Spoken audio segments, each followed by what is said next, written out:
সবাইকে নমস্কার জানিয়ে আজকে একটা টপিক নিয়ে আমি আলোচনা করতে বসেছি। এটা আমার সম্পূর্ণ নিজস্ব মতবাদ বা মতামত। আমি কয়েকদিন ধরেই বেশ কিছুদিন ধরেই শুনছি যে যারা সরকারি স্কুলের শিক্ষক শিক্ষিকারা আছেন তারা প্রাইভেট টিউশন করতে পারবেন না। তো এই ব্যাপারটা নিয়ে আমি আজকে কিছু আলোচনা করব আপনাদের সামনে। আমার নিজস্ব কিছু অভিজ্ঞতাও শেয়ার করব, আর এই ব্যাপারটা নিয়ে একটু বিস্তারিত আপনাদের সামনে আমি তুলে ধরব। তো আপনাদের কাছে আমার একটাই অনুরোধ যে আজকের ভিডিওটা অবশ্যই আপনারা সম্পূর্ণ দেখবেন, কারণ এরকম ভিডিও আমি এই জন্যই বানাই যে সমাজের এখনকার যা সমাজ ব্যবস্থা তাতে আমাদের সত্যি করেই যে মূল্যবোধ, প্রতিটা মানুষের প্রতি মানুষের যে সহমর্মিতা, বিবেকবোধ, এগুলো তো আমাদের আজকে প্রায় অবলুপ্তির পথে চলে গেছে বা প্রায় অবলুপ্তই হয়ে গেছে বলতে পারেন। কেননা আমরা মানুষেরা এতটাই স্বার্থপর, এতটাই চাহিদা সম্পন্ন মানুষে পরিণত হচ্ছি যে এগুলো আমাদের জীবন থেকে হারিয়ে যাচ্ছে। যাক, ওগুলো আমাদের বিষয় নয়। আমাদের বিষয় হচ্ছে আজকে সরকারি স্কুলের শিক্ষক শিক্ষিকারা প্রাইভেট টিউশন করতে পারেন কি পারেন না, এই বিষয়ে আমি কিছু কথা বলবো। তো প্রথমেই আমি অভিভাবকদের সাথে আমি একমত পোষণ করি যে সত্যি এখন এই মিড টাইমে এসে, যাকে বলে একটা সেশনের মধ্যেখানে এসে যার কাছে পড়ে সেই সমস্ত ছাত্রছাত্রীদের পক্ষে টিচার চেঞ্জ করা এই মুহূর্তে খুবই কষ্টদায়ক। তাছাড়া তারা হয়তো কেউ বোর্ড এক্সাম দেবে, বা বোর্ড এক্সাম না দিলেও তারা মোটামুটি সবাই তো কোনো না কোনো যেটাকে আমরা বলি গুরুত্বপূর্ণ পরীক্ষার দিকে তারা তো যাচ্ছে। তাই এই সময়টাতে টিচারদের পক্ষে স্টুডেন্টদেরকে ছেড়ে দেওয়াটা খুব মুশকিল, আবার স্টুডেন্টদের পক্ষেও টিচারদেরকে ছেড়ে অন্য টিচারের কাছে ঢোকাটা খুবই মুশকিল। কেননা এই মধ্যিখানের সময়টাতে সত্যি করে বলতে কোনো টিচারই সেভাবে পড়তে নিতে চায় না। কারণ আমি তো নিজেও একজন কোচিং শিক্ষিকা এবং আমি একটা কোচিং সেন্টার চালাই। তাই আমি দেখেছি যে মধ্যিখানে কোনো স্টুডেন্টকে ছেড়ে দিলে খুব অসুবিধায় পড়তে হয়। তারা নতুন টিচার ধরুন নতুন টিচারের কাছে যে স্টুডেন্টটা যাচ্ছে তাকে সেই টিচার হয়তো নিতে চায় না, হয়তো কেন বলবো নিতে চায় না, কেননা এতদিন যে স্যার বা ম্যাম যিনি যেটা পড়িয়েছেন এখন আবার নতুন করে অন্য কারো কাছে ঢুকলে সেটা একটা অসুবিধার সম্মুখীন হতে হয়। সত্যি কথা, এই ব্যাপারটা নিয়ে আমি কিন্তু অভিভাবকদের সাথে একেবারেই একমত। সত্যি এই আইনটা যদি এই বছরের ফার্স্ট যখন এই সেশনটা শেষ হয়ে যাচ্ছে এবং পরের সেশন শুরু হচ্ছে, সেই সময়টাই যদি আইনটাকে শক্তভাবে লাগু করা যায় তবে আমার মনে হয় ভালো হয়। এটা গেল একটা দিক। এই দিকটা নিয়ে আমি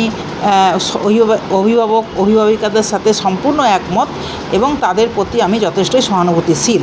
এবং সরকারকেও আমি অনুরোধ করব যে অন্তত পক্ষে তারা এই যে বিলটা নিয়ে এসেছেন বা এই যে আইনটাকে লাগু করতে চাইছেন এটা অবশ্যই করুন, কিন্তু এটা আপনারা নতুন সেশন শুরু হওয়ার আগে থেকে করুন, যাতে করে আর কেউ নতুন করে কোনো স্কুল টিচারদের কাছ থেকে ভর্তি হতে না পারে এই অবস্থা।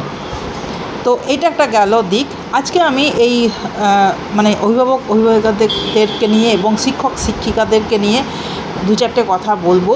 তো হয়তো আমার প্রতি আজকে অনেকেই অনেক রেগে যাবেন, রাগ করবেন, বা আমার এই ভিডিওটা যদি সম্পূর্ণ আপনারা দেখেন তো অনেকেই হয়তো রেগে যাবেন, কেননা আমি দুপক্ষের বিরুদ্ধেই বলবো। আবার কিছু মানুষের হয়ে আমি কথা বলবো, কেননা যারা সত্যিকারে অবহেলিত বঞ্চিত হন এই সমস্ত কারণের জন্য, এই প্রাইভেট টিউশন শিক্ষক শিক্ষিকারা করবেন কি করবেন না তার উপরে। তো সেজন্য আমার উপরে অনেকেই ক্ষেপে যাবেন, রেগে যাবেন, হয়তো বাজে আমাকে যদিও আমার ভিডিওতে কমেন্ট এখনও পর্যন্ত আসেনি, তবে জানি হয়তো যে এরপরে হয়তো কমেন্ট আসতেও পারে, আমাকে গালিগালাজও আপনারা করতে পারেন, কিন্তু তবুও আমি বলবো, দেখুন এটা আমি সমাজটাকে সমাজের মধ্যে মানুষের একটু মূল্যবোধ, একটু বিবেক জাগ্রত করার জন্যই কিন্তু এই ভিডিওগুলো মূলত করি। হ্যাঁ, আমার এই ভিডিও করার পেছনে অন্য কোনো উদ্দেশ্য নেই, শুধুমাত্র সমাজকে জাগ্রত করা বা সমাজে মানুষদেরকে কিছু ভুল ধরিয়ে দেওয়া, এটাই কিন্তু আমার ভিডিওর মূল বিষয়বস্তু বলতে পারেন। তো যাক, আর বেশি কথা না বাড়িয়ে আমি আসল প্রসঙ্গে চলে আসি।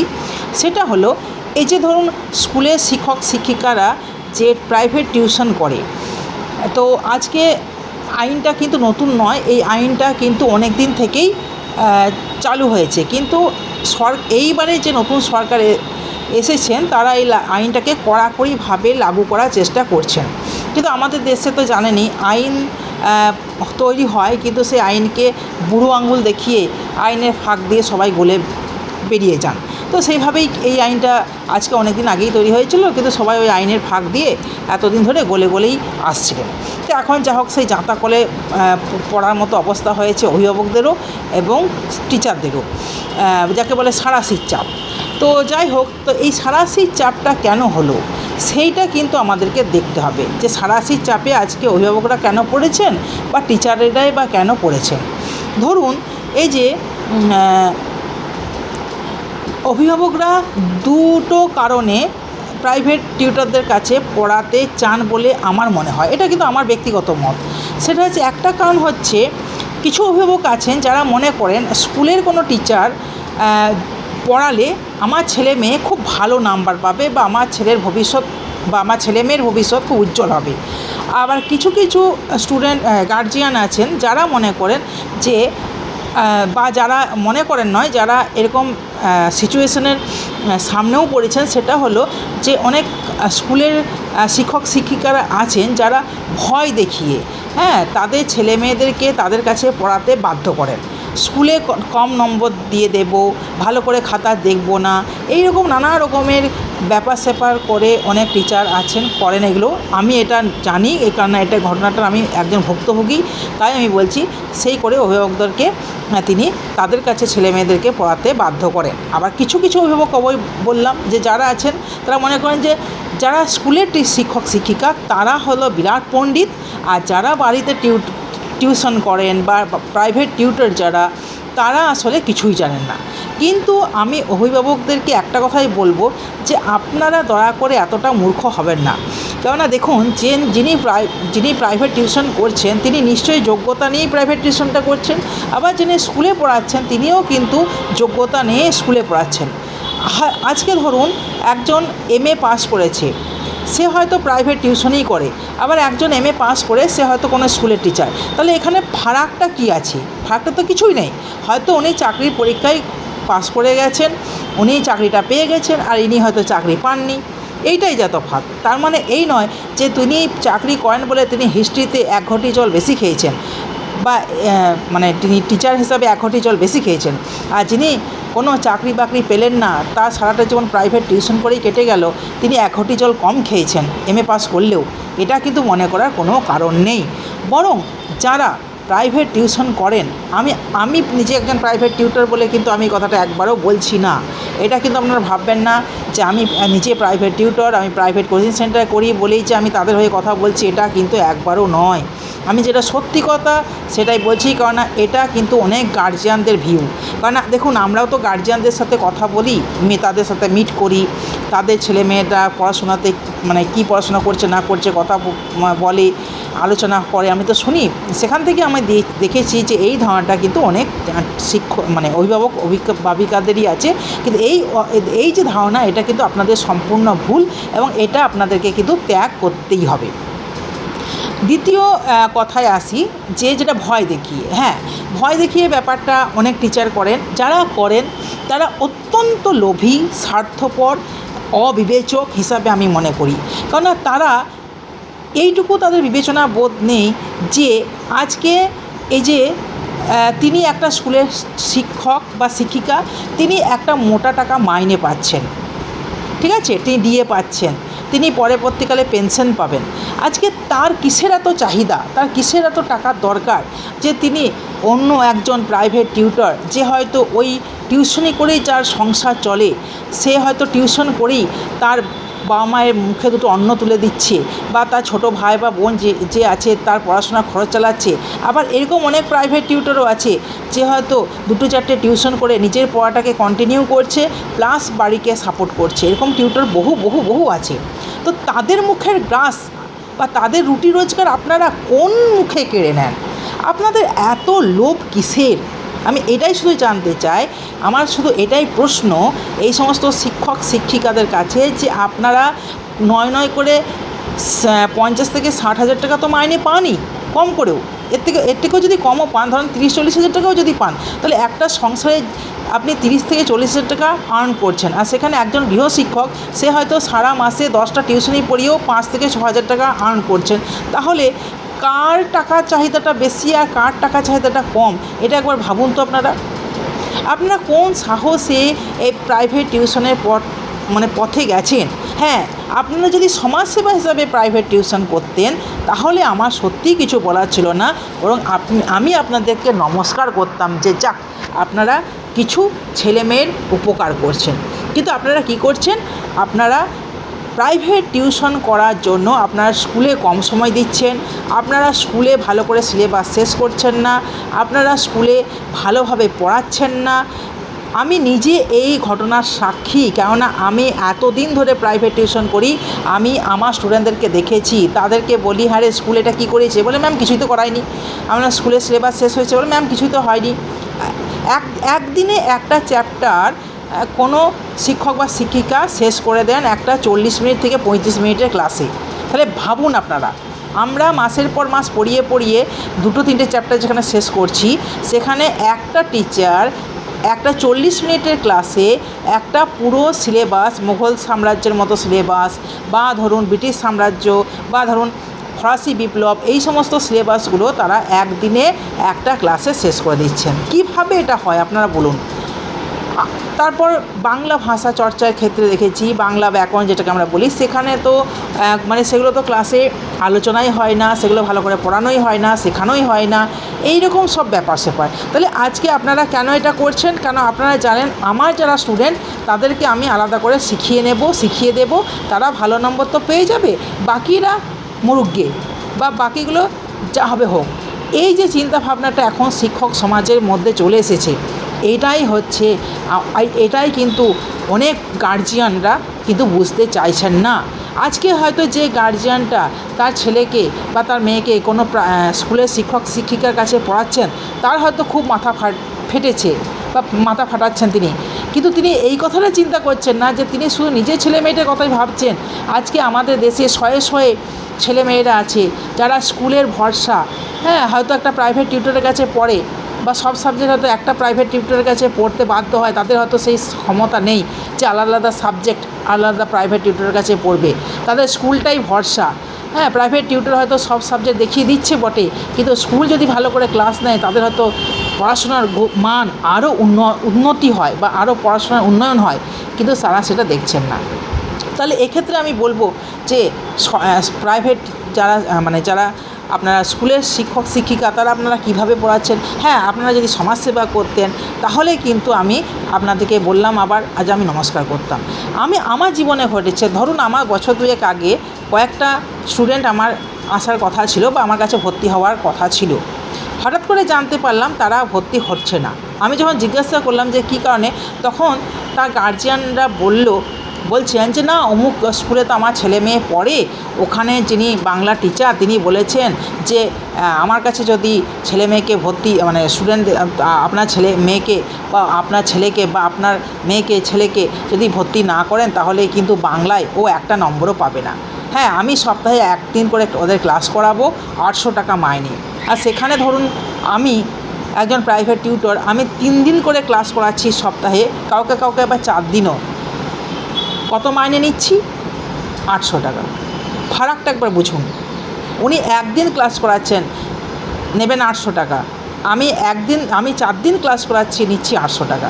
হ্যাঁ, আপনি বলবেন উনি হয়তো স্কুলের শিক্ষক, উনি হয়তো অনেক কিছু জানেন, কিন্তু না বন্ধুরা, আসল ব্যাপারটা কিন্তু তা নয়।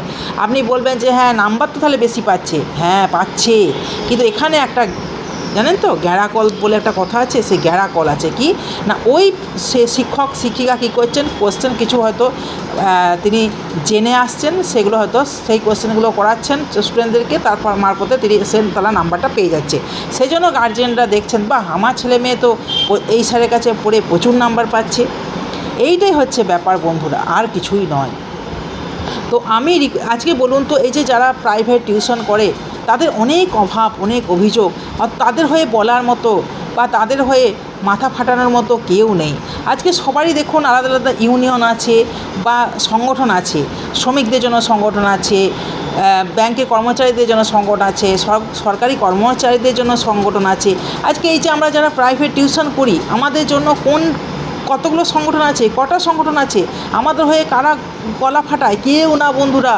আমরা মাসের পর মাস কারো হয়তো মাইনে পাই না, আমাদের মাইনে পাই আমরা অনেক লেটে। আজকে একজন সরকারি যিনি শিক্ষক শিক্ষিকা, তিনি মাস গেলেই 1 তারিখ হতে না হতেই মাইনে তার ব্যাঙ্ক অ্যাকাউন্টে চলে আসবে, অথচ আমাদের মাইনে অ্যাকাউন্টে আসবে না। আমরা চেয়ে চেয়ে চেয়ে চেয়ে তারপরে আমাদের অ্যাকাউন্টে মাইনে আসে, অথচ আমরা পরিশ্রম করি, খাটি কিন্তু একটা স্টুডেন্টের পেছনে অনেক বেশি। আপনারা জানতেন যে আমাদের দেশে একদিন স্কুল টিচারদের কিন্তু সত্যি মাইনে খুব কম ছিল। হ্যাঁ, তখন কিন্তু তারা কী করতো, তখন কিন্তু তারা সমাজসেবামূলক কাজ করতেন, তারা নৈশ বিদ্যালয় করতেন, সেখানে কোনো তারা মাইনে নিতেন না, তারা সমাজকে শিক্ষার আলোতে নিয়ে যাওয়ার চেষ্টা করেছিলেন। আজকে শিক্ষকদেরকে বলা হয় সমাজ তৈরি করা তারা কারিগর। হ্যাঁ, তারা সমাজকে গড়ুন, অবশ্যই গড়ুন, কিন্তু যদি ফ্রিতে গড়েন তাহলে কিন্তু আপনাদেরকে স্যালুট। কিন্তু আপনার যদি মোটা টাকার বিনিময়ে লোভ লালসা, আমার আরও চাই আরও চাই আরও চাই, এই মানসিকতা নিয়ে যদি আপনারা টিউশন করেন, তাহলে কিন্তু বন্ধু আমি একটা কথাই বলবো যে এটা কিন্তু উচিত নয়। একটু মানবিক হন শিক্ষক সমাজ, একটু মানবিক হন না। আজকে বলুন না, আমার ঘরের অনেক ছেলে মেয়েরা আছে, এমনকি অনেক বয়স্ক মানুষেরও আছে যারা সারা জীবনে একটা সরকারি চাকরির মুখ দেখতে পায়নি বা কোনো চাকরির মুখ দেখতে পায়নি, তাদের ওই প্রাইভেট টিউশনটাই সম্বল। তাহলে সেই মানুষটার কাছ থেকে যখন টিউশন চলে যায় ওই সমস্ত সরকারি টিচার যারা মোটা টাকা মাস গেলে মাইনে পায় তাদের কাছে, তাহলে কতটা খারাপ লাগে বলুন তো। আজকে আমার ক্ষেত্রে দেখেছি, আমার ছেলের যিনি প্রাইভেট টিউটর, জানেন বন্ধুরা, তিনি সারা জীবন প্রাইভেট টিউশনি করেই কিন্তু জীবন কাটিয়েছেন। তার একমাত্র ছেলেকে তিনি মানুষ করেছেন, তাকে এমকম পড়িয়েছেন। তার স্ত্রী ছিলেন, বিয়ের পরদিন থেকে তার হাই সুগার ধরা পড়েছিল, সেই স্ত্রীকে তিনি ট্রিটমেন্ট করিয়েছেন। কি অবস্থা বলুন তো, এই প্রাইভেট টিউশন যদি তার না থাকতো, তাহলে তার স্ত্রী 2 বছর হলো মারা গেছেন, কিন্তু তিনি অনেক আগেই মারা যেতেন। তার স্ত্রীর মাল্টি অর্গান ফেলিওর হয়েছিল এই সুগারের জন্য, সেখান থেকে তিনি তাকে এত বছর চিকিৎসা করে করে বাঁচিয়ে রেখেছেন এই প্রাইভেট টিউশন করেই। আজকে ভাবুন তো এই মানুষটার কী হতো যদি সে 2-4টে প্রাইভেট টিউশন না করতে পারতো। তো এইরকম যারা মানুষ, আবার আমার দেখা আরও আছে বন্ধু, আপনাদেরকে বলি, একটা বাড়িতে 2 বোন, বড় বোন সে সবেমাত্র মাধ্যমিক দিয়েছে, ছোট বোন হয়তো ক্লাস 7 বা 8 এরকম পড়ে।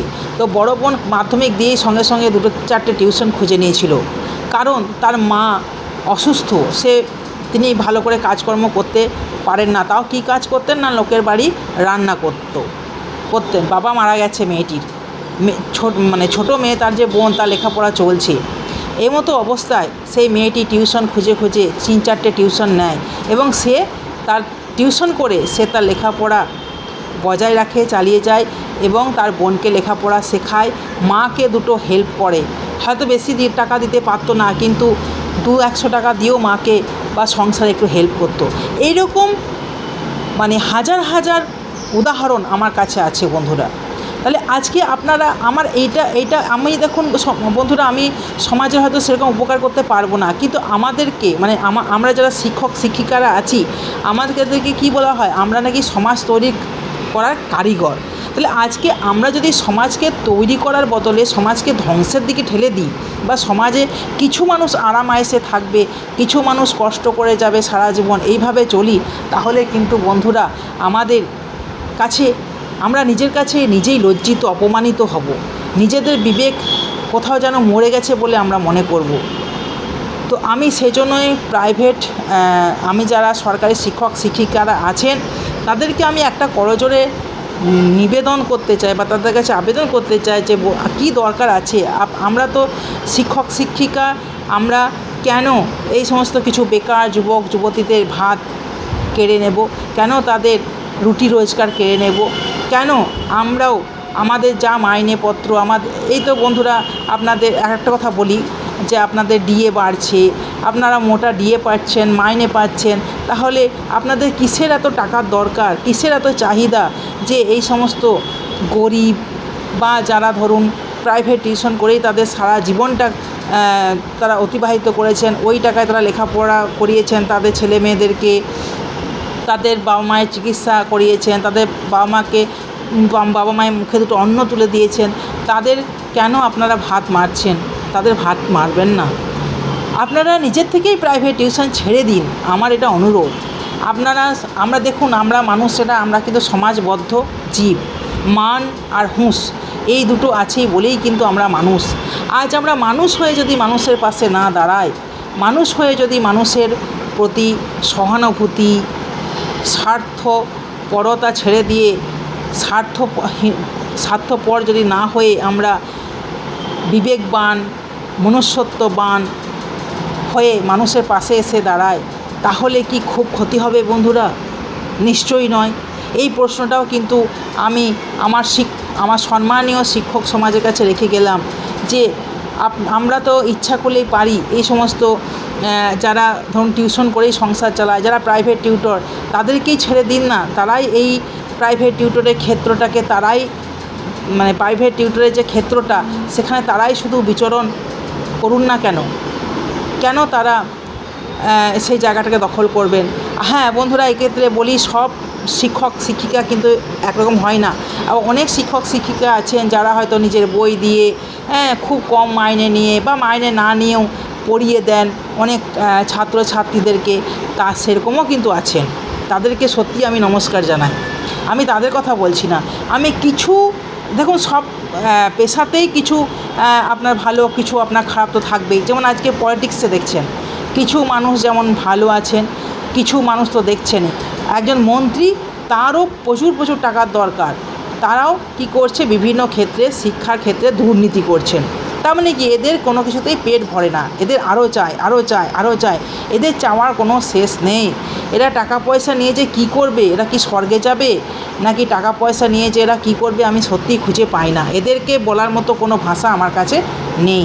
কিন্তু ছেড়ে দিন, এরা না হলে অন্য লাইনে আছেন, কিন্তু আমরা শিক্ষক শিক্ষিকারা তো একটা ব্রত নিয়ে কাজ করি যে আমরা হচ্ছি মানুষ তৈরি করা কারিগর, সমাজকে কলুষিত মুক্ত করে সুস্থ সমাজ গড়ে তুলব, সুস্থ পরিবেশ গড়ে তুলব, এটাই কিন্তু আমাদের শিক্ষকদের অঙ্গীকার। এবং সেখানে আমরা কোনো লোভ লালসা, কোনো চাহিদা আমাদের মধ্যে থাকবে না, এটাই কিন্তু আমাদের মূল মন্ত্র হওয়া উচিত। সেই হিসাবেই কিন্তু আমরা আমাদের শিক্ষকতা পেশাটাকে কিন্তু গ্রহণ করি। সেই জায়গায় দাঁড়িয়ে আসুন বন্ধুরা, একটাই আমি শিক্ষক শিক্ষিকাদের কাছে করজোড়ে অনুরোধ করব যে তারা এই সেশনটা হয়ে গেলেই কিন্তু নিউ সেশনে আপনারা প্রাইভেট টিউশনটা ছেড়ে দিন। অভিভাবকদেরকেও আমি অনুরোধ করব যে আপনারা যেটা মনে করেন যে একজন স্কুলের শিক্ষক হলে তিনি খুব ভালো পড়াতে পারেন, আর একজন প্রাইভেট টিউটার যিনি আর কি 40 বছর 30 বছর ধরে প্রাইভেট টিউশন করছে বা 10 বছর 12 বছর ধরে করছেন, ওই একই কোয়ালিফিকেশনে তিনি কিছুই পারেন না বা তার কাছে পড়া মানে ব্যর্থতা, এইটা কিন্তু ভাববেন না। আজকে যারা মাধ্যমিকে প্রথম স্থানগুলো অধিকার করে তাদের দিকে একবার চোখ বোলাবেন, দেখবেন তারা কিন্তু সবাই কোনো প্রাইভেট টিউটরের কাছেই পড়ে কিন্তু এই রেজাল্ট করেছে। তারা কেউ কিন্তু বলে না একবারও যে আমরা অমুক স্কুলের অমুক স্যারের কাছে পড়ে আমি এত ভালো রেজাল্ট করেছি, না হলে করতে পারতাম না, এটা কিন্তু তারা বলে না। তাই অভিভাবিকাদের কাছে আমি অনুরোধ করব যে আপনারা এই যে স্কুলের শিক্ষক শিক্ষিকারা ছাড়া যে পড়াতে পারেন না, এই ধারণাটা পোষণ করবেন না, এখান থেকে আপনারা বেরিয়ে আসুন। আর শিক্ষক শিক্ষিকাদের কাছে আমার অনুরোধ যে আপনারা নিজেদের জায়গা সেখানেই আপনারা সীমাবদ্ধ থাকুন এবং সেখানটাই আপনাদেরকে মানায়। আপনারা এই সমস্ত লোভ লালসা, স্বার্থপরতা বা হৃদয়হীনতার যে সেগুলোতে আপনারা নিজেদেরকে জড়াবেন না। আপনারা আপনাদেরকে সবাই শ্রদ্ধা করে, সম্মান করে, সেইটুকুই আপনাদের প্রাপ্য। তাছাড়া আপনাদেরকে সরকার তো সব রকমের সহযোগিতা করছেন, তাই আপনারা দয়া করে আপনাদের যে ক্ষেত্র, সেই ক্ষেত্রটাকে আরও প্রসারিত করুন। আপনি যে 40 মিনিট সময়টা ক্লাসে দিচ্ছেন, সেইটাতেই আপনি এমনভাবে ছাত্রছাত্রীদেরকে দিন যাতে করে ছাত্রছাত্রীরা সত্যি কিছু শিখে বেরোতে পারে, যাতে করে তাদের প্রাইভেট টিউটরের আর সেরকম কোনো দরকার না হয়, বা প্রাইভেট টিউটর একটা থাক গাইডেন্স করার জন্য, কিন্তু সেইভাবে যেন প্রাইভেট টিউটর নির্ভর হয়ে পড়া সেটা যেন না হয়। কারণ বন্ধু জানেন তো, আমি নিজে একজন কিন্তু খুব মানে কি বলবো, খুব মানে যাকে বলে একটা ভয়ঙ্কর পরিস্থিতির মধ্য দিয়ে বড় হয়েছি। আমি যখন ক্লাস 6 থেকে 10 পর্যন্ত আমি যে পড়াশুনো করেছি, আমার কোনো প্রাইভেট টিউটর ছিল না। আমি হোস্টেলে থাকতাম, সেখানে আমার কোনো প্রাইভেট টিউটর ছিলেন না, বা আমার মায়ের পক্ষে রাখা সম্ভবও ছিল না। তো আমার যিনি স্কুলের শিক্ষিকারা ছিলেন, আমি তো গার্লস স্কুলে পড়তাম, ফলে আমার সবাই শিক্ষিকা ছিলেন, তারা কিন্তু আমাকে সর্বদিক দিয়ে হেল্প করেছেন, যার জন্যই কিন্তু আমি কোনো প্রাইভেট টিউটর ছাড়া এক চান্সে মাধ্যমিক পাস করেছি, আবার এক চান্সে আমি উচ্চ মাধ্যমিক পাস করেছি প্রাইভেট টিউটর ছাড়া। আমি এক চান্সে গ্র্যাজুয়েশন কমপ্লিট করেছি কোনো প্রাইভেট টিউটর ছাড়া। আমি এক চান্সে MA কমপ্লিট করেছি কোনো রকম প্রাইভেট টিউটর ছাড়া। তাই সেই সমস্ত স্কুলের শিক্ষক শিক্ষিকা, কলেজের অধ্যাপক অধ্যাপিকাদেরকে আমি আমার সশ্রদ্ধ প্রণাম জানাই, যারা আমার কাছে কোনো পয়সা, কোনো টাকা রফা করে আমাকে কোনো রকম শিক্ষা দেননি। তারা কিন্তু আমাকে স্নেহের চোখে দেখেছেন, এবং স্নেহ করে আমাকে কিন্তু তাদের যতটুকু হেল্প করার আমাকে কিন্তু তারা করে গেছেন। আমরা এই সমস্ত শিক্ষক শিক্ষিকাদেরকেই আবার ফিরে পেতে চাই। সেই সমস্ত শিক্ষক শিক্ষিকা যাদেরকে আমরা ছোটোবেলায় দেখেছি, বা তারও আগে আমার মা বাবা যারা ছিলেন তারা দেখেছেন, সেই সমস্ত শিক্ষক শিক্ষিকাদের আমরা আবার ফিরে পেতে চাই। সমাজে আবার সেই সমস্ত শিক্ষক শিক্ষিকারা ফিরে আসুন, যারা নিজের ঘরের অর্থ ব্যয় করে, নিজের সামর্থ্য দিয়ে তারা আরও 5টা গরিব ছেলে মেয়েকে লেখাপড়া শেখানোর ব্যবস্থা করে দিতে পারেন, উদ্যোগ নিতে পারেন এবং শেখাতে পারেন। এই অনুরোধ আমি আমার সমস্ত সম্মানীয় টিচারদের কাছে আমি রাখলাম। আরেকটা কথা বলি বন্ধুরা, আপনারা হয়তো আমার এই ভিডিওটা দেখে আমাকে খুবই গালিগালাজ করবেন, বিশেষ করে যারা শিক্ষক আর শিক্ষিকারা আছেন সরকারি, তারা তো করবেনই। কিন্তু দেখুন বন্ধুরা, আমি তো কোনো অন্যায় কথা বলছি না। আমি দেখুন, আমি মানে একটা বলতে পারেন যে একটা সমাজ ব্যবস্থা, সেটাকে একটু হলেও নড়ানোর চেষ্টা করছি। মানুষের বিবেক সত্যি এখন যা অবস্থা পরিস্থিতি, তাতে মানুষের না কোথাও বিবেকবোধ হারিয়ে যাচ্ছে। সেই বিবেকবোধটা একটু হলেও নড়ানোর চেষ্টা করছি। জানি আমার একার দ্বারা কখনোই সেটা সম্ভব নয়, তবুও যদি কিছু হয়, সেই আশা নিয়েই কিন্তু এই ভিডিওগুলো আমি করি বন্ধুরা। এগুলো কিন্তু আমি আমার নিজস্ব সমস্ত কিন্তু কথাবার্তা, কোনো জায়গা থেকে এগুলো কপি করাও নয়, বা কোনো জায়গা থেকে আমি এগুলো সংগ্রহ করেছি তাও নয়। আমার নিজের অভিজ্ঞতা কিছু আপনাদেরকে বলি, আর আমার নিজস্ব কিছু কথাবার্তা বলি। কারণ মানুষ তো মানে মানুষের অবস্থা সবারই তো সমান নয়, সেই হিসাবে আমি বলছি। আর আপনাদেরকে শিক্ষক শিক্ষিকাদেরকে আমি একটা কথা বলবো, যে আপনারা ক্লাসে ভালো করে মন দিন। প্রাইভেট টিউশনের চক্করে আপনারা কিন্তু ক্লাসগুলো ঠিকমতো নিচ্ছেন না, সেটা যেন না হয়। আপনারা ভালো করে ক্লাস করান, ভালো করে ক্লাসে ছাত্রছাত্রীদেরকে শেখান। সরকার আপনাদের পাশে আছে, সরকার আপনাদেরকে সব রকম সহযোগিতা করবে। সরকার আপনাদেরকে ডিএ থেকে, মাইনে বাড়ানো থেকে, 7ম পে কমিশন, 8ম পে কমিশন সমস্ত কিছু বসিয়ে আপনাদের যা চাহিদা সব মিটিয়ে দেবে। আপনাদের যে প্রফেশনটা, সেইটার দিকে আপনারা নজর দিন এবং সেটাকে আপনারা সম্মান করুন, তাহলেই সমস্ত সমস্যার সমাধান হয়ে যাবে। আমার বন্ধুদেরকে আমি আরেকবার শুভেচ্ছা জানাচ্ছি সবাইকে। আর একটা অনুরোধ করব যে আমার এই ভিডিওটা অবশ্যই দেখবেন, এবং যত পারবেন এই ভিডিওটা বিশেষ করে শেয়ার করবেন। কেননা এই ভিডিওটা বলে আমি বলছি না বন্ধুরা, সব ভিডিওই একটু শেয়ার করে দেবেন। কেননা আমি সমাজকে জাগাতে চাই, আমি সমাজকে একটা বার্তা দিতে চাই তাই সেই বার্তাগুলো দেওয়ার জন্যই কিন্তু আমার এই ভিডিওগুলো বানানো। তাই এই সমাজের মধ্যে যদি এই বার্তাগুলো একটু আমরা ছড়িয়ে দিতে পারি বন্ধুরা, তাহলে আমি আশা করি এই যে আমাদের সমাজটা একটা অবক্ষয়ের দিকে যাচ্ছে, একটা মানুষের মধ্যে বিবেক বোধ, মনুষ্যত্ব বোধ এগুলো যে হারিয়ে যাচ্ছে, সেগুলো যা একটু হলেও যদি ফিরে আসে, তাহলে আমি মনে করব আমার এই প্রচেষ্টা কিছুটা হলেও সার্থক হয়েছে। তাই বলছি বন্ধুরা, আপনারা প্লিজ প্লিজ প্লিজ আমার ভিডিওগুলো যত পারবেন শেয়ার করবেন। আর কোনো যদি আমি ভুল বলে থাকি, আমি আপনাদের মানে অভিভাবক প্লাস টিচার সবারই কাছ থেকে আমি ক্ষমা চেয়ে নিচ্ছি আমি যদি কোনো ভুল করে থাকি। আর আমার এই যে মতামত, তার বিষয়ে যদি কেউ একমত হন, তাহলে আমাকে অবশ্যই কমেন্ট করে জানাবেন। নমস্কার বন্ধুরা।